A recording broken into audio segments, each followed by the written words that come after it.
Hi, my name is Simone and welcome to Rocket OT. Today's video will be introducing you to the concept of the regulation rocket, which is a visual model that I created back in 2018 to be able to conceptualize what regulation is from my standpoint and how that we can work on it as occupational therapists or as parents or teachers or any other therapist working with children, young adults and older adults who may need assistance with engaging in occupations due to regulation issues. I use air quotes for regulation issues because that's something that often I get referrals for is, I need so-and-so to be able to regulate, or this child or this person has difficulty with regulation.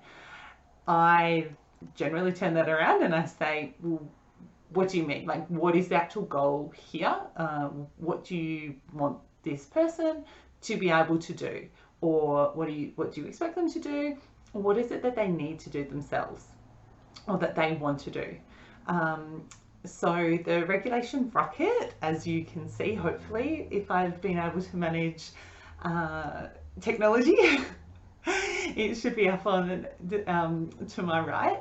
The regulation rocket is a really hopefully fun, bright, colourful visual that engages people without being too childlike, because it is something that I use for myself, and also I think it's really important that we use for both our older children, our teenagers, young adults and older adults as well. So hopefully it's a bit of a fun visual that isn't too childlike or childish, because it is something that you can apply as the adult working with someone, supporting someone, or that person can then be able to use and apply themselves. Regulation is pretty complex, and there's lots of different theories and models and ideas around what's the most important with regulation, or what regulation is.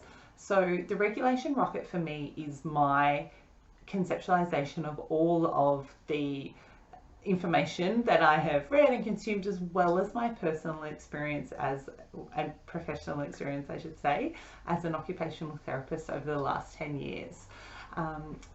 The idea of the rocket is to show that regulation isn't the end goal. Regulation is the means that helps us to engage in the occupations that we either want to do, need to do, or are expected to do. In order to engage in an occupation, we need to be regulated. And regulation is going to look different depending on what occupation is that we're trying to engage in, and also our environment.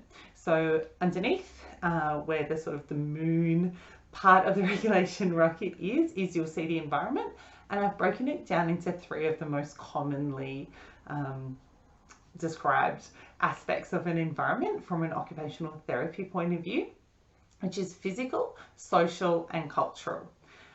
Then up above you'll see the planets, which is representing the occupations that we are trying to get to. So it's being able to regulate in order to get to where we need to go. Need to, want to, or expected to go. There are only 3 planets in the model, but as we know, there's billions of planets, all at different varying distances from where we are. So the idea is that any occupation that you can think of would have its own sort of planet, and that we need to make sure that the rocket, our regulation rocket, is able to get to that planet. And depending on where we're going, depends on what we need to get there. So different occupations are going to have different regulation requirements, and that's where the rocket itself comes into play. So as you can see from the visual, the rocket is broken down into all the different component parts of things that contribute to our regulation state.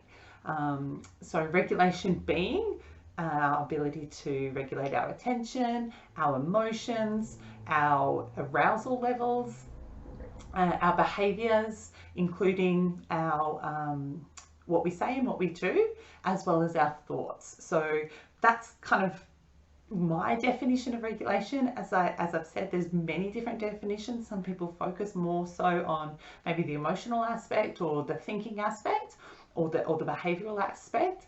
But really, regulation is all of those things. We need to be able to regulate all of those different processes in order to engage in an occupation.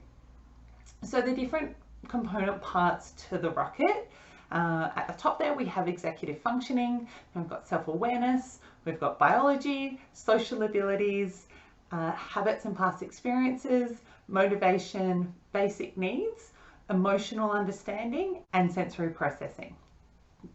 So I know a lot of occupational therapists will really focus on sensory processing in regards to regulation.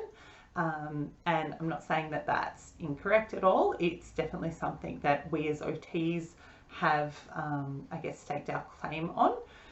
I think it is also really important to first step back and look at all of the different things that might be going on. Obviously, as OTs and teachers and other therapists, we can't really, or even as parents as well, or individuals, we can't change someone's biology. That's kind of, you know, how they're born. It's in their DNA. But it is still really important to sort of acknowledge, you know, the impacts of that, so that we can make sure that we're supporting that unique person in their unique environment to do what it is that they need to do. So that's sort of an overview of the model and the different component parts to it. What I'll do in future videos is break it down into occupation. Well, hopefully the occupation video is already up, so you can have a look at that, what I mean when I talk about occupation, but specifically we'll look at it in regards to the regulation rocket model.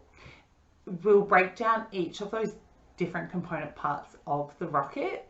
We'll look at different ways that we might support that in ourselves or in another person, if that is a component that we need to address in order to get the rocket up and ready and moving to engage into the different occupations. And then we'll also look at the environment, because the environment is both sort of where we engage in occupation, but it is also what shapes our rocket. So, you know, looking at a person's environment is really important to see what aspects we can change, what aspects are, again, you know, sort of set in stone, and that we might not be able to make changes to. It could be, you know, their environmental history, which has had an impact on them. So we'll go into that a bit further in other videos. If you do have any specific questions, please head over to the website, have a read through. Each of those sections has a blog post. Some of them were from a few years ago, so we'll be going back and updating them. But otherwise, send me a message, write a comment below, and please ask as many questions. I am here to give you as much information as I can, or point you in the right direction as to where you can find some other information. I don't have all the answers when it comes to regulation. Again, this is just my experience and take on it, looking at the research, looking at my own personal experience as to how we can best support occupational performance and engagement, both, you know, with whoever it is, our loved one or our person that we are supporting, or ourselves as well. The last thing I will touch on, that again will have its own standalone video, but isn't yet part of the model, sort of tossing up whether or not to put it in as its own sort of thing, or if it's just something we talk about. Would love your feedback on that. But that's a concept of sort of asteroids that can come through and hit and break our rocket. And if you can think of a real life version of an asteroid, and that would be stresses. So obviously, you know, we can have the rocket built in a great way. We can make sure, you know, the environment is as stable as possible. We can know what occupations we want to get to. We can, you know, plan our routes, so to speak. But there could always be something that comes in and bangs into our rocket with force. I think if we can all have used the most recent example of COVID, that was a really big stressor on a lot of people. and that would have had a really big impact on a lot of people's regulation, a lot of people's occupations, and a lot of people's environment. So we will touch on stresses because I do think it is a really important part of regulation that, again, sometimes we don't necessarily acknowledge. So yeah, that's the regulation rocket. Thank you for sticking with me. Apologies for my rambling. I know I'm a bit of a talker, but as always, it has been an absolute pleasure, and I look forward to seeing you again soon. Bye.